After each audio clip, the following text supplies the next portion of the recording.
से समाचार सुनिए। जम्मू कश्मीर में कुपवाड़ा जिले के हंदवाड़ा सेक्टर में सुरक्षा बलों और आतंकवादियों के बीच मुठभेड़ में सेना के 3 जवान शहीद हुए हैं। मुठभेड़ कल शाम शुरू हुई थी। सेना के प्रवक्ता ने आकाशवाणी को बताया कि हंदवाड़ा सेक्टर के हफरूदा जंगल इलाके में आतंकवादियों के साथ मुठभेड़ में सेना के 3 जवान शहीद हो गए। इससे पहले मुठभेड़ की एक अन्य घटना में हंदवाड़ा सेक्टर के लोलाब इलाके में एक आतंकवादी मारा गया और घटनास्थल से AK-47 राइफल मिली है। हंदवाड़ा सेक्टर के इन दोनों इलाकों में आतंकवादियों के सफाई का काम जारी है। उच्चतम न्यायालय ने आज आम आदमी पार्टी विधायक सोमनाथ भारती को घरेलू हिंसा और हत्या के प्रयास के मामले में जमानत देने से इनकार कर दिया है। उनकी पत्नी लिपिका मित्रा ने उनके खिलाफ मामला दर्ज कराया था। प्रधान न्यायाधीश HL दत्तू की अध्यक्षता वाली पीठ ने श्री भारती को नियमित जमानत के लिए सुनवाई अदालत में जाने को कहा। उच्चतम न्यायालय ने अदालत को श्री भारती की जमानत याचिका पर जल्द सुनवाई करने का निर्देश भी दिया। श्री भारती की पत्नी ने इस मामले में मध्यस्थता से इंकार करते हुए न्यायालय को बताया कि वे श्री भारती के खिलाफ आपराधिक मामला चलाना चाहती हैं। श्री सोमनाथ भारती को कल साकेत जिला न्यायालय से 1 दिन की न्यायिक हिरासत में भेजा गया था।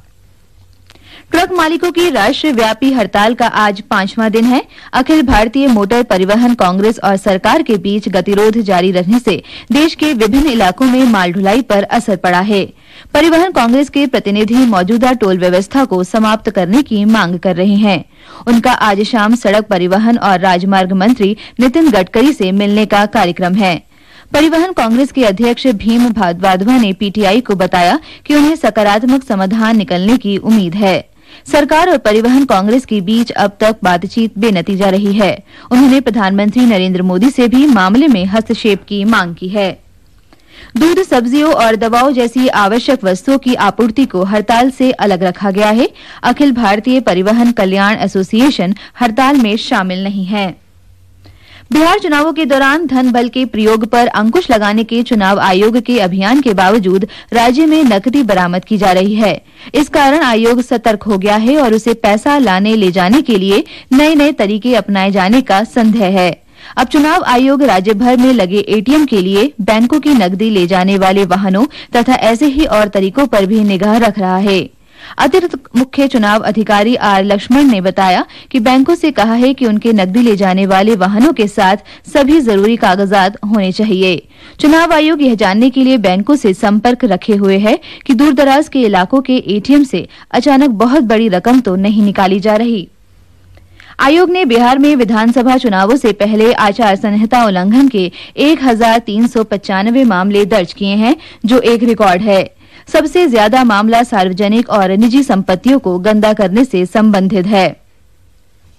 तेलंगाना विधानसभा में विपक्षी नेता सहित लगभग समूचा विपक्ष सदन के चालू सत्र की शेष अवधि के लिए निलंबित कर दिया गया है। विपक्षी सदस्य फसल ऋण की एकमुश्त माफी की मांग कर रहे थे। सदन का मानसून सत्र 10 अक्टूबर तक चलेगा।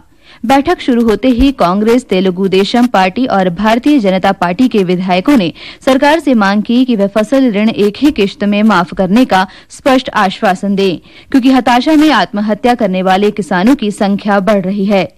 लेकिन अध्यक्ष मधुसूदन चारी ने यह कहते हुए मुद्दे पर चर्चा कराने से इनकार कर दिया कि सदन की कार्यसूची में शामिल अन्य मुद्दे को रोककर किसानों के मुद्दों पर चर्चा हो चुकी है। जर्मनी की चांसलर आंगेला मैर्केल का आज नई दिल्ली में राष्ट्रपति भवन में पारंपरिक स्वागत किया गया। सुश्री मैर्केल आज प्रधानमंत्री नरेंद्र मोदी से मिलेंगी। जर्मनी से आए प्रतिनिधिमंडल की विज्ञप्ति में कहा गया है कि प्रधानमंत्री मोदी ने भारत के विकास के लिए एक महत्वाकांक्षी कार्यक्रम तैयार किया है और जर्मनी इससे पूरी तरह से सहयोगी और भागीदार बनना चाहता है। इससे पहले प्रधानमंत्री ने ट्वीट किया, नमस्ते चांसलर मैर्केल, आपका और आपके प्रतिनिधिमंडल का हार्दिक स्वागत। बंबई शेयर बाजार में दोपहर के कारोबार में सेंसेक्स 370 अंक के उछाल के साथ 26,589 पर आ गया। शुरुआती कारोबार में आज यह 371 अंक की वृद्धि के साथ 26,592 पर खुला। नेशनल स्टॉक एक्सचेंज का निफ्टी भी 104 अंक की वृद्धि के साथ 8,056 पर आ गया। अंतरबैंक विदेशी मुद्रा बाजार में डॉलर के मुकाबले रुपया 21 पैसे मजबूत हुआ।